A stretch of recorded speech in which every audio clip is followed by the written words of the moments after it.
Okay guys, welcome back to another edition of Rotten Reviews. Today I'm going to be taking a look at a 2003 movie, The League of Extraordinary Gentlemen. It's definitely rotten. Nobody on Rotten Tomatoes is disagreeing between critics and audience members. The tomato meter sits at 17%, the audience score at 44%. And I'm just going to say right off the bat that I disagree. This movie shouldn't be rotten. I enjoyed this movie when it was released. Everybody I know at the time enjoyed this movie at its release, and yet somehow we have what appears to be a badly aged movie. I think some of that is due to the fact that this is a adaptation of an Alan Moore comic, similar to what's happened with HBO doing Alan Moore's Watchmen comic. These things, they really rub comic book fans the wrong way. On one hand, they want something that entertains in a visual form on a screen, yet at the other hand, they want this to be, completely faithful to what they read and interpreted in the original comic book panel, and if it isn't, boy, they'll just bring their wrath down. I kind of sympathize with them in some ways because a lot of these comic book adaptations have been done poorly. I don't think this one was. I think this was done in a way that if you hadn't been a fan of the comic, if you didn't even know it was a comic, you would be entertained by this movie. It does some things in an over-the-top fashion. It takes liberty with characters that are pretty fairly well known, not only in literature, but to fantasy, steampunk, and sci-fi fans. And it does some things with them that might be considered, going a few steps too far.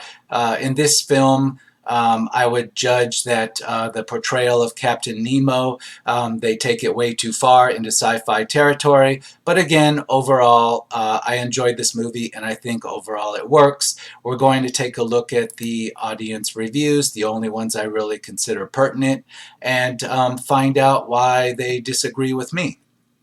Let's start off with one from October 12th, 2019, 3.5 stars. It was a fun film, not a blockbuster, but better than many so-called blockbusters out there.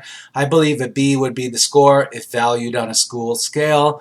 The mix of so many stories from old horror was interesting. This visually beautiful film is one to have in the DVD collection for home cinema. I would agree with this. Visually, it's really good. I've heard people say they don't like the CGI, but for the time, 2003, the CGI was good enough. There wasn't anything wrong with it. It wasn't off-putting. It didn't pull you out of the story, and it didn't distract. It's, of course, going to be heavy CGI. I mean, this is a comic book type movie. Let's move on. 3.5 stars. The film is nowhere near as bad as some people make it out, and I think it has become one of those films that is cool to mock. The special effects are awesome, as are all of the visuals in it with a great cast. Where it fell down for many is that it was not true to the original comic book source material, something that is more accepted now than it was back then. It certainly is not going to win any prizes, but it is a fun popcorn movie. I'll agree with that, and again, they're mentioning the comic book fans that they tend to really slam movies that don't faithfully adhere to what they got out of the comics. Sometimes it's completely not fair because we're dealing with movies, and sometimes it's just impossible. Even if you set out to make this faithful to the comic book, you just can't make it work in a movie. Again, the comics, they have, who knows, they can have dozens, hundreds of issues of the comic book out there to carry out their story arcs and etc. You just can't do that with a movie, even a trilogy of movies. So I kind of discount people comparing it to the comic book in this case and just panning it solely on that. 2 stars. At times it seems to work, and then they do something that undercuts it right away. No specifics on that. I don't agree on the 2 stars. In fact, if I had to give this a star rating, I would give this 3 stars. It's a solid 3-star movie. Here we have 4.5 stars. A beautiful action film full of beautiful characters who have to defend the world from a possible war.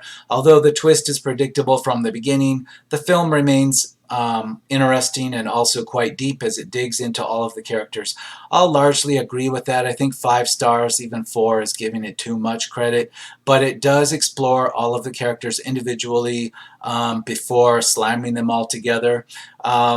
I would say that Alan Quartermain is a character we've seen before in a couple of popular movies in the 1980s, but it's not the, for being the linchpin character that ties all of this together. Sean Connery as Alan Quartermain, his performance is great. In the movie, he is the linchpin character. That comes off fine. However, I think that Alan Quartermain is not a character that's well known to Americans in the modern age, and so he's the least well known, and so it's tough to put him as the linchpin character, although Sean Connery's performance was fantastic in doing so. The movie began and ended with him. In fact, the movie ends with Alan Quartermain's character being buried in his adopted home of Africa, and it ends as though a sequel were intended, or that this movie was someone's attempt to start a franchise. It may have been, but that's not what the talk was at the time. The talk was just of this movie. In 2003, I can't recall anyone suggesting this was going to become some kind of, trilogy. And, I see that, though, from, looking back on hindsight, I can see that this might have been the plan. But originally in 2003, this didn't obviously strike me. 1.5 stars. What should have been amazingly entertaining instead was just boredom and a cure for insomnia. For a comic adaptation, it hardly has any action. We also have a story that is cliched and dull, a script that is weak, characters that have zero chemistry, effects that lack in good taste, with a villain that has a non-logistic thought or purpose. So yeah, it's bad, but since I slept through most of it, you'll forget about its existence quite quickly. That's way too harsh. I don't agree. Let's break this down. First of all, there was nothing boring about it. I can't recall any scene of this movie where I felt like, wow, I'm getting bored. Nothing in this movie struck me like that. Cliched story, yeah, because it's got a mishmash of, Dracula, Mina Harker from Dracula, Alan Quartermain, Captain Nemo, the Invisible Man, the picture of Dorian Gray, the character. Yeah, these are all cliched because we've seen so many damn stories involving them. So it's completely unfair and ridiculous to say it's just cliched. No, it's not. And I can't recall another story where all these characters were put together at one time. Yes, the Alan Moore comic. On the screen, no, I've never seen it done, at least not before this movie did it. So I disagree with cliched. The story itself being cliched, no, it just took elements of the individual classic stories involving these characters and tried to fit them together, and I think it did a good job of fitting them together. Again, my only critique is on the Captain Nemo aspect. It took the most liberties with that, and it went a little bit too far into sci-fi with that, but again, it still worked. Let's move on through here. He said the characters have zero chemistry. I think that's completely wrong. Sean Connery's character was fantastic. The character of Dorian Gray came off fantastic. I've read the book, the original, the Portrait of Dorian Gray. It didn't come off as anything but a fit for that character. A villain that has no logistic thought or purpose, I disagree on that, because this is a steampunk start to this movie. The time period is perfect for a steampunk type story. The main villain is a steampunk type villain using that type of technology. His motive in being the big bad of this film is to start World War I ahead of time, to start it on his terms so that with his steampunk technology he could conquer the world. I found that actually refreshing. I don't know how faithful that is to the comic, but looking back on, what happened to start World War I, this is certainly a more inventive take on why it would have started. It's certainly more interesting than the real reasons of why it started, drama-wise.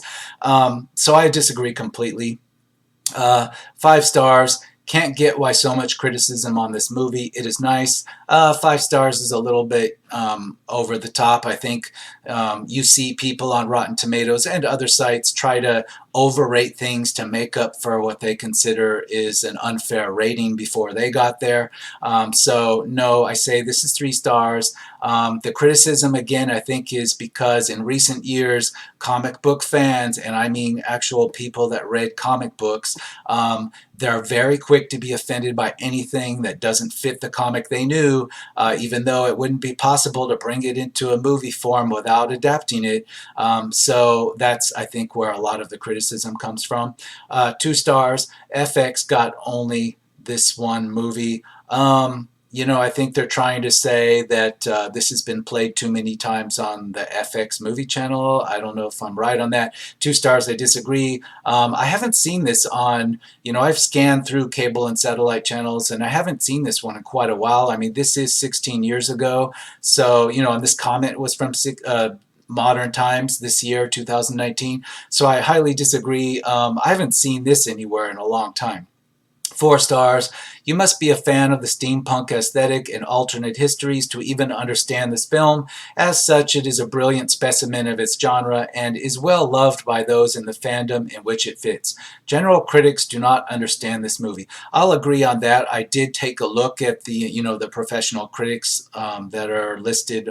Their critiques are on the front page of this movie's page on Rotten Tomatoes. I scanned through them. Yeah, it seems like you had critics that know nothing about steampunk, and they do know this comes from a comic book, but none of them have read the comic book. They just see it as ridiculous because they're expecting, for example, the Mina Harker from the classic Dracula that they knew. They're not going to get that. So again, that's another reason why I completely discount these professional critics. They're coming at this from the point of view of not knowing anything about what this is based on, and it really shows in this one. 4 stars. I found this movie enjoyable, good acting, fun premise. I agree. 4 stars, it's a little much. I thought that the weakest part of it actually was the story and the use of the Dr. Jekyll and Mr. Hyde character. I mean, I didn't have a problem with that being mixed in. It's from the same time period, but I had a problem with his particular story was a little over complex and it overwhelmed a lot of the middle of the movie. I thought they should have found a way to use him a little less. I mean, I don't know if that's fair. That's my personal taste, but I'll nitpick that. 5 stars. Honestly, despite other reviews, I've got to say this is my favorite movie ever. I haven't read the novels, but I can understand most of the complaints about the movie. I'll even admit it's not the best movie ever when it comes to certain criteria in which a movie is rated. However, for some odd reason, this is one of the only movies I'll rewatch after seeing it. I've rewatched many movies again, once, twice, 3 times, sometimes even more. This is almost always with comedy movies, before either never watching. Okay, so this reviewer saying other than comedies he never rewatches things, but he rewatches this. If he's implying that this has some comedy element to it, it does have a few light comedic touches, but this is not a parody. It's not silly. It's not trying to be silly. It's not trying to give you Marvel-esque humor, so don't expect that if you're not familiar with this. No, this movie takes itself seriously. 5 stars. A superb movie for all the right reasons. B. Panther, The Quickening is by far 100 times worse than anything in this movie ever will be. He's comparing it to Marvel, particularly the Black Panther movie. I would agree. I'd rather watch this than the Black Panther movie. Black Panther movie, it was different, but not enough to get me to watch it twice. It's required watching because it's part of the MCU. This isn't part of anything. It's its own thing. I found this more enjoyable than Black Panther, so I agree, but not 5 stars. 5 stars, a painfully underrated film. Yes, underrated on Rotten Tomatoes, but I think amongst people giving you their opinions, this isn't underrated. 1 star, lame, over-the-top action, cringe-worthy lines, and absolutely no plot. Totally disagree. It's like you're watching a different movie. 5 stars. The League of Extraordinary Gentlemen is fantastic with Sean Connery. I enjoy this movie for the action and adventure. If you don't like There's No Talking to You, nonstop excitement and humor and great characters, I'll largely agree with that. I would have liked a little more specifics on why you thought it went up to 5 stars. Half a star, a really ugly movie that makes you wince at the premise, a sad end for the great Sean Connery. No, it wasn't even close to the end for Sean Connery.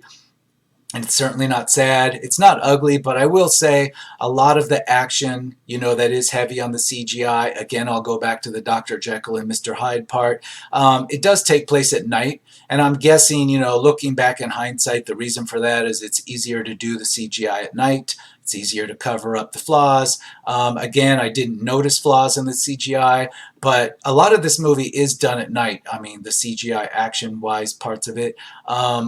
Yeah, it could be a nitpick, but then again, movies of the time, like after this, the following year after this movie, Van Helsing was released. Again, heavy CGI, again, mixing characters from different types of movies, fitting them together. I almost consider Van Helsing a ripoff of this movie with a bit bigger of a budget. Again, a lot of it was at night, and you'll notice that with Van Helsing, a lot of that action, I don't think it's just because it's from the horror genre. I think it's because it's easier to pull off those special effects in 2004 at night. Just a comparison there. 4.5 stars. I really don't care what anybody says about this film. LXG is action-packed and entertaining. Okay. 3 stars. Maybe I am a little strange, but I liked it. Again, I agree completely, and I think that's the modern internet, where if your ratings or your opinion disagrees with what you consider the majority, or at least what you see out there, you want to keep your head down. You want to kind of lay low because, you'll tell your best friend, hey, I like this movie, but you don't want to stick your neck out there and go online and say, hey, guys, this movie, I actually liked it, because you're afraid you'll get blasted by everybody. So I see that sometimes in these reviews. 3.5 stars. I saw my dad's little kids, so I got okay, whatever. 2.5 stars. It is by no means a brilliantly scripted or executed plot, but a 17% critics rating and a 44% audience rating is still too low for this attempt, which has a mix of decent and poor acting. The CGI is also mixed, as some of it, like the Nautilus, were quite impressive, while other parts, Mr. Hyde, were not. Okay, now I will agree on that. The Nautilus, while over the top, the CGI was good. He's saying, the Mr. Hyde, Dr. Jekyll part, again, shot mostly at night, wasn't that good. And that might have been why that was shot mostly at night, to cover up the flaws. 3 stars. This movie isn't that great, but it remains a guilty pleasure simply for the fact that they got Captain Nemo so right. It's the first time I've seen him portrayed as he should be. Well, that could be. I'm not a big fan of, the character of Captain Nemo. I've seen, the classic, the original 20,000 Leagues Under the Sea. I've read the book. To me, I mean, I know why people are into it, but Jules Verne is great, but I didn't find that, captivating to me. People that did, I guess some of them do enjoy this movie. I can't speak to that, though, because I'm not a Captain Nemo type person. To me, it just seemed like his technology was a little over the top. He pushed the envelope on this a bit. Half a star, near impossible to watch, not to mention this movie, it's set up after the First World War, yet in many occasions they seem to have technology even from the 1970s. They have a sweet-ass limo and a submarine that seems the Titanic version of the submarines. It's unwatchable stupidity. Well, you're not quite right. It's actually set between, or, right at the outbreak of World War I, right before. 1970s, no, it has, like, all kinds of weird over-the-top steampunk technology, again, with Captain Nemo. Yeah, if you want Captain Nemo to be like he was in 20,000 Leagues, the classic Jules Verne story, then, yeah, it's stupid. But this movie, 1.5 star, wrong. Just go back to watch your, 20,000 Leagues if this hurts you so much. 2 stars. It's a good movie to watch. 2 stars. Sean Connery is the man, but this was terrible, corny, boring, and stupid. Well, it was kind of supposed to be a bit corny. It is a comic book adaptation, but it wasn't too corny and it worked fine, so I disagree. Half a star, or no, 1 star. They all freeload off the rich Rajas cars and boats. The bad guys' guns are obvious AK-47s covered with ridiculous mock-up furniture. PFX fail. Great movie to make fun of. Okay, I didn't notice that. That could be true. But again, this movie, to get to those flaws, for example, if they were using AK-47s that were disguised, I certainly didn't notice it because I enjoyed the movie in every other way. So nitpick, 4 stars. I know it is really a flawed movie, but I still like it. I rarely would say this, but I think this movie needs a reboot. It is a great premise, and if it were to be made right, it could be a really good movie. I don't think it's going to get a reboot, and I don't think it needs one. I think it could have had a sequel. If a sequel had come out, I would have watched it. You know, I just disagree on 4 stars, 3 stars. But yeah, I wanted to see a sequel when I saw this because it was set up to deliver a sequel, yet nobody ever spoke of one. 3 stars. Despite its inherent creepiness, the comic series is definitely the superior version in this case, as the movie is clearly attempting to set up a sound idea, or sex up a sound idea. The charm of the original idea is that the group can work with the technology of the day. Conversely, the movie brings in items like the hot rod car, tells us that the era was lacking and its heroes aren't enough, when they certainly were for the readers of the day. Connery's Quartermain is more effectual than the comic version. Okay, well, I kind of disagree. I've seen more than one person nitpick the car, the hot rod car that came off Captain Nemo's ship. Yeah, the body of the car is futuristic and doesn't quite fit with steampunk. It doesn't fit with the time period, but the fact that it has a gigantic engine, some massive 12, 16 cylinder or 20 cylinder or whatever, it was over the top the size of the engine. That's not unrealistic back in that time period. They had big engines. There were cars with hot rod engines back then. They just weren't put together by somebody with $1 billion, okay? So I didn't find that off-putting. Maybe the body of the car, the aesthetics of it, sure. 5 stars. I find the reviews a little insulting. Stunning visuals and frankly a great collection of characters. I found the film fun. I agree completely, but not 5 stars. 2.5 stars, not bad, but it could have been a whole lot better. Sure, it could have been a little better. There could have been more on Connery's backstory. I liked the way it started off with him in Africa. I wanted to see more of that actually, but again, that might not have fit with the rest of it. It could have had a sequel. 3 stars. Even though I could tell it was pretty cobbled together and all over the place, fictional character crossovers are always entertaining for me, so I can't completely hate it. I thought it worked well for combining these characters that all fit within roughly the same time period. I thought it was fantastic. Nothing stood out to me as a fail on that. It was a fantastic job of putting them all together. 3 stars. This movie isn't so bad that it is good, but it is a solid guilty pleasure. I really get a kick out of the film portraying Tom Sawyer in his mid-20s when he would have actually been in his 60s in 1899. I don't recall Tom Sawyer being in the movie, but maybe I'm the wrong person that missed that. I haven't seen it recently. I'll leave that one alone for now. 4 stars. Very underrated, nice visuals, nice premise, enjoyable story, good actors. I agree, underrated, but not quite 4 stars. 1.5 stars. Had not watched this one since it first came out. It has not gotten any better with time. I'd say it hasn't changed with time. Perhaps people's expectations about comic book adaptations have changed with time. I'll go with that. 2 stars. Starts off interesting, then just gets worse and worse and worse. I disagree.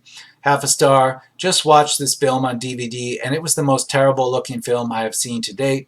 It has graphics like it was on the PS2, some of the characters I didn't care for, and there was no excitement whatsoever. The action was boring. The take on Dr. Jekyll and Hyde was the worst thing I've ever seen. They made Hyde into a big, massive creature, when in the book he was small and had a limp.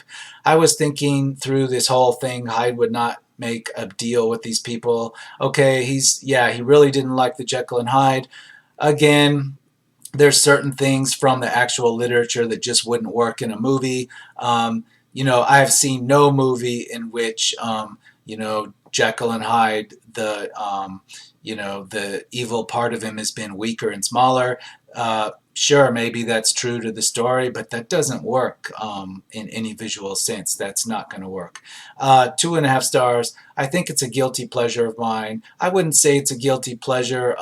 Again, people try to keep their heads down because they don't want to speak up and say they don't agree with all the critics out there, all the noisy people. But no, guilty pleasure is more like, when you're a fan of a teenage girl romance and you're a 40-year-old dude, okay, that could be a guilty pleasure, but this isn't quite that out of sorts for an adult male to like this, so let's not get too carried away.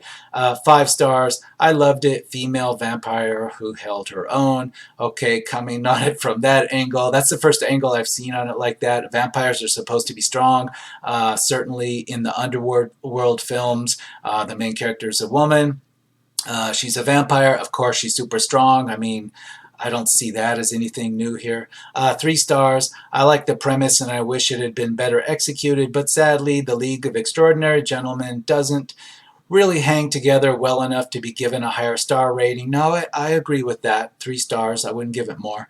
The idea that the leading characters from several Victorian adventure novels are real people and have been brought together to defend the empire against a perilous threat has great potential and does work well. Where this movie fails is that the villainous mastermind is strangely unconvincing and the plot is a bit too sprawling. I think, yeah, I agree. I think part of that is because the running time is already up there.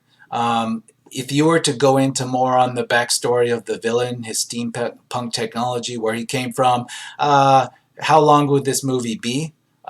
It would be too long. So it just can't be done. It's another problem with adapting a comic book story. The comic book can span multiple issues going into the villain's backstory. You just can't do that in a movie. I thought it worked well enough for the movie.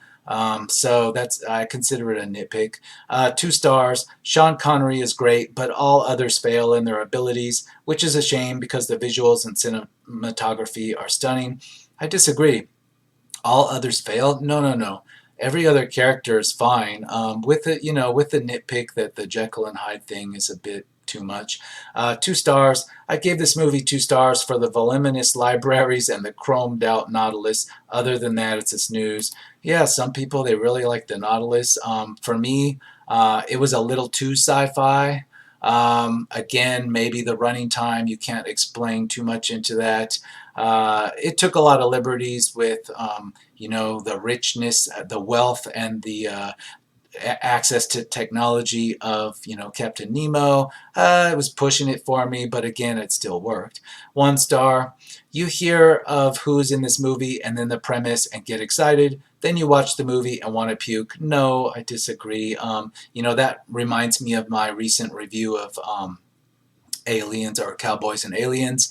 That explains that movie. But this one, no. When this movie came out, I had no expectations. Sean Connery is known for being at least okay in everything he's in. But when I saw the movie, it was the opposite. I was surprised at how well these strange characters worked together, that they were all thrown together from an earlier time period, and it worked. That's what surprised me. 2 stars. I'm waiting to be impressed. Though it doesn't quite work, The League of Extraordinary Gentlemen is an exciting tale of high adventure based on the Alan Moore Kevin O'Neill comic. At the turn of the 20th century, a supervillain known as the Phantom attempts to instigate a world war, and in order to stop him, a team of gifted individuals, including Alan Quatermain, Captain Nemo, Dorian Gray, Mina Harker, and Dr. Jekyll and Mr. Hyde, is assembled. Unfortunately, most of the characters, okay, they're going to complain about maybe the character chemistry. Good synopsis. I won't read another synopsis. 2 stars. No, it was a 3-star movie at the time. I still give it 3 stars. Nothing's changed. I'm not going to nitpick this because, I went and read the comic and all of a sudden it's just not living up to the comic. No, it's not fair. 5 stars. I thought that the movie was a blast, and The generally negative reviews of the film are both infuriating and mysterious. From the beginning of the film in Africa, there is a dynamic action and heroism that does not seem hackneyed or vapid. True, it is not Alan Moore's book, and I respect that he did not like it. The characters of the League played out very well for me. Sean Connery, in his last action role, was a commanding, if reluctant, leader and hero. I thought Peter Wilson and Mina Murray, okay, so this person really liked it. Again, he's saying that, it's just sad that Alan Moore didn't like it. I don't know if that's true or not. But if Alan Moore didn't like it, did Alan Moore like this Watchmen? That's the thing. I have no, I don't feel sad that a writer doesn't like the way his work translates to the screen, because he got paid, he knew what could happen, and he signed on the dotted line. He signed the rights to somebody to do this. In some cases, for example, in Stephen King stories, Stephen King has actually been there on the set doing it himself, making sure it's true to what he wanted, and yet the movie project in a lot of cases still failed. Again, I have no sympathy because they got paid. These are works of art, and you're giving your work of art to somebody and a permission to do what they want to do with it, and then you get paid for this, and then you're mad or sad that it didn't work out. Well, don't be mad or sad, or at least don't feel mad or sad, that the original author might feel bad about it. They got paid and they knew that going in, so come on now. Stop with the crocodile tears. Half a star. This has got to be the dumbest of the dumb. However, the past 20 years of Hollywood cinema have provided little better. I'll disagree. It's not the worst. And in this review, they should think about that a little more. 20 years of Hollywood cinema has shown that this is clearly not the dumbest of the dumb. It's proven more so every day, up to this very day. So I disagree. 4.5 stars. I have never understood why this movie is so hated. I personally think it is a great movie and lots of fun. Of course, I am a historian and a geek, so maybe LXG is for my niche. Again, I think maybe that's partly true. This isn't trying to, the actual premise of the villain isn't that we're seeing completely an alternate history. He knows World War I is coming, but he just wants to start it on his own terms. I found that pretty compelling from a historical point of view. You have somebody that's perhaps a super genius, and they see what's coming, and they take charge, and they try to steer it to their own purpose. I think that's fantastic. I don't see a problem with it. Now, again, I don't know if that follows the original comic, but I found that an absolutely enticing aspect to this. Now, the more you know about World War I think it works for you more because this isn't World War II, and I think that's the other problem. I brought this up in other reviews. Americans are very dumb when it comes to history, so if you go back past, the most superficial parts of World War II, they suddenly don't know what the hell was going on. They know there was a World War I, but they have no idea how it started or what kind of weapons were involved. This is a failing of, Americans. I don't know, Americans are just lack of interest in history of that time period. But for me, knowing anything about World War I, this is a fantastic premise. 4 stars, not really a good film, but I had a terrific time laughing at how bad it is, a great guilty pleasure. I feel really bad for Sean Connery, though, because this ended his film career. No, this review was written in 2015. Why do they think this ended Connery's film career? I disagree. If his career ended, it was because he's of the age that it should have ended. This ended it, please. When this movie came out, everybody found Sean Connery completely enjoyable here. 5 stars. I can't believe this movie got such bad reviews. I guess it just played in the wrong decade or era. I think if this movie was playing in the box office now, it would be a big hit. If you haven't seen this movie yet, give it a shot. It's still one of my favorites. I'll agree with this. If this movie had never been made, and all of a sudden in today's, today in 2019, this was brought to the big screen, I think it could be a big hit. I think it would have been fine. The only aside I put on that is today's politics. Would this have turned into another Watchmen? Would this have turned into some kind of racial identity politics? Maybe it would have, but other than that, this could have worked just fine. Now, again, this has been done, so rebooting this or sequeling this, I think we're past the sweet spot here. Maybe in another 10 years, I could see somebody rebooting this completely because it will have been totally forgotten. But I don't think it's going to happen anytime soon. 2 stars. It probably could have been better made, but the fact that the story brings all sorts of fiction characters together in one movie is pretty neat. Yeah, I'll agree with that. I give it 3 stars. 2.5 stars, German, so not going to attempt that. 2 stars. Man, oh man, why did this have to be such a stinker? It's such an awesome story and concept, and a great director whose career was sunk by this mess. I wish we could get a good adaptation of this, but I doubt it'll ever happen. I don't agree with this opinion. I think we might see a reboot, but yeah, give it 10 years. 1.5 stars. An odd collection of characters with an unmemorable villain and a confusing plot. Yeah, the villain, okay, I'll agree. The villain was weak, but again, the running time, you didn't have 3 hours. You didn't want to turn this into a 3-hour movie just to explain and set up the villain. It couldn't work. 3.5 stars. Sure, this movie had some imperfections, but it was a lot more fun than the professional reviewers' average rating suggests.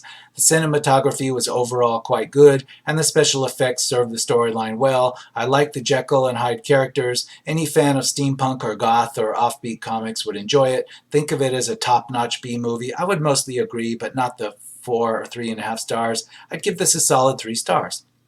3.5 stars, great idea, but confusing plot. No, disagree. Not confusing at all. Maybe you fell asleep at some point and woke up and tried to continue it. Watch it from the beginning. It's not confusing at all. 1 star, has plenty of premise, but it just gets everything wrong from the cast to the special effects. Sean Connery is far too old for this role, and Frank Miller should have wrote the script. Okay, Sean Connery was pretty old. Again, he wasn't playing Indiana Jones, though. It didn't show him doing that kind of stuff. So, no, he was kind of like a retired Alan Quatermain that was brought out into service of the British Empire. I didn't find it off-putting that he was that old. Again, it didn't show him swinging from treetops or anything. 5 stars. I thought it was brilliant to see these wonderful individual characters brought together in one story. I don't read comic books, but I do read classic novels, and from my perspective, I liked how this turned out. I wish there had been a sequel. Yeah, I'll agree with that. For anybody that's read the books, even some of them that these characters are based on, they come out as fitting what was in the books. Mina Harker does, Dorian Gray does, Alan Quatermain, I can't speak to that. But no, nobody has told me yet that they've read these novels and this movie just, mischaracterizes those characters. It doesn't. 1.5 stars. The Power of Seven Become a League of One. The League of Extraordinary Gentlemen is a 2003 superhero movie directed by Stephen Norrington, who did Blade, and loosely based on the comic book. I'm no big fan of superhero movies, and this film is no exception. I do like the fact that many characters such as Captain Nemo, the Invisible Man, and Mr. Hyde have to work together, but I feel everything is so exaggerated. Well, yeah, it's a comic book movie, and you already stated that you're not a fan of adaptations of comic books, so not exactly fair, is it? 2.5 stars, a gleefully violent and entertaining movie if you can get over some silly scenes. Again, comic book story. 4 stars. This is a better movie than the current 17% rating suggests. Granted, it's not without its flaws, but it's surprisingly clever and in its own quirky ways fresh. Watch it as a fun B movie with no regrets. Beats a lot of other B movies at the same time period. Yes, it does. In fact, I find this more enjoyable for a second watch than Van Helsing, which I will get into later. 2 stars. Sean Connery's final film is a muddled mess of boring characters, unexciting action sequences, and unappealing visuals.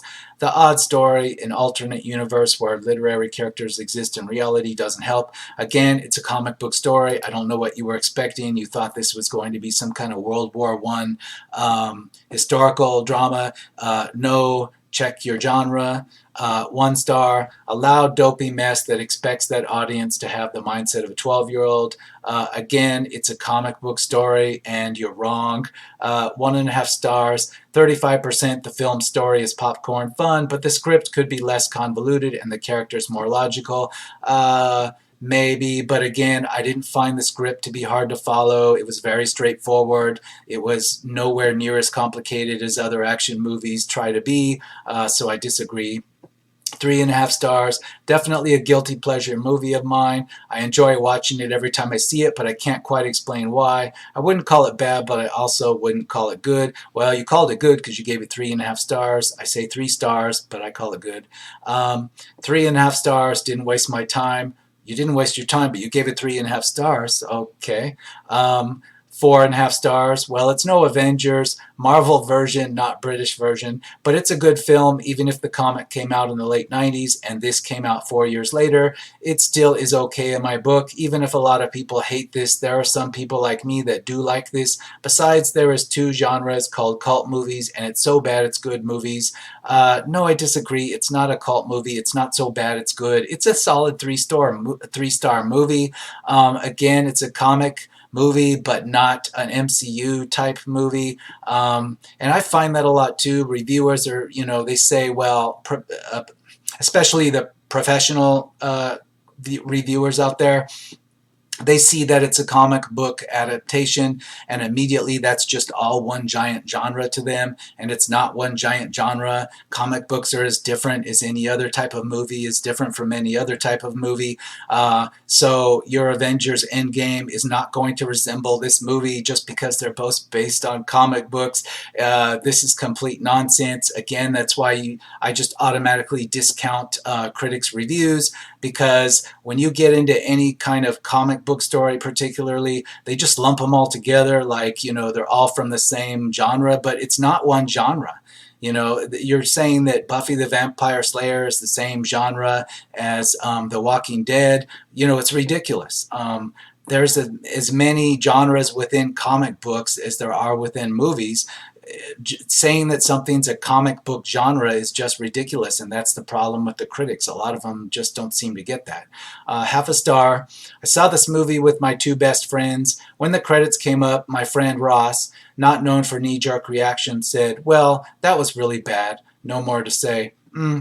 Again, I don't know what Ross and you were expecting. You thought this was a World War I action hero flick. It wasn't. 3 stars, cool action, some cheesy throwback quality. 2 stars, horrible plot, very blunt script, visually quite interesting. See, here's somebody that calls it a blunt script, whereas other people said it was convoluted, it was complicated. So which is it? It's like people aren't even watching this. Let's move on to one more page. And this will be the final page we'll go through. We're in June of 2014 for these reviews here. 3 stars. This movie has received a bad rap. It has good action, good characters, and an interesting story. It is no work of art, but I have seen much worse get numerous sequels. Agreed. 1 star, have no clue what this movie was about. Well, then you didn't watch it. 1 star, again, you didn't watch it. 3 stars, nice concept, but could be better. Well, you gave it 3 stars, so I agree.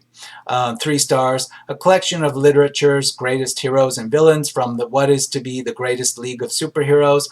Whilst the concept is unique and fresh, the movie is average at best. I'll agree with the 3 stars, but again, I see in the reviews people saying that they're superheroes.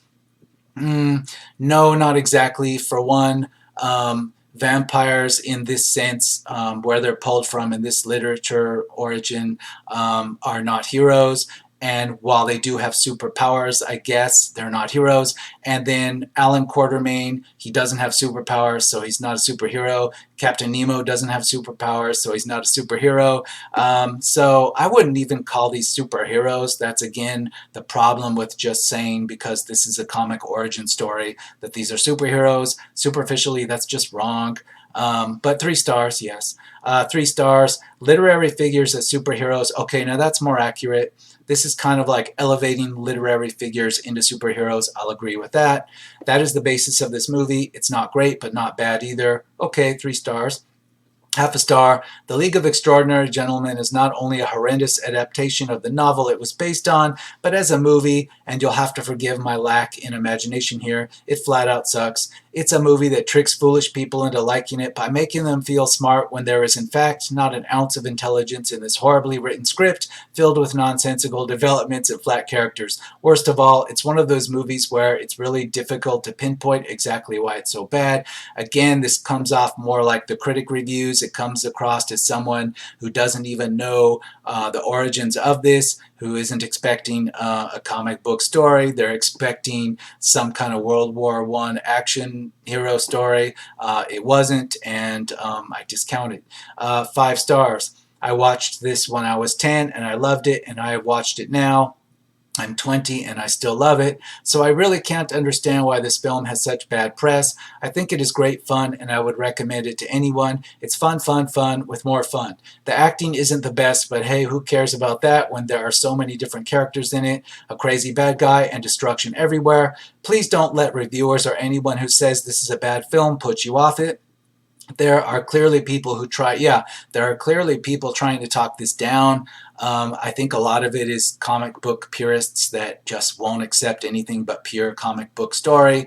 And again, I think it's fun to bag on it and join the cool kids because I saw this movie brand new when I was in fact 33, and maybe that dates me, but I found this perfectly fun. I wasn't a 10-year-old kid.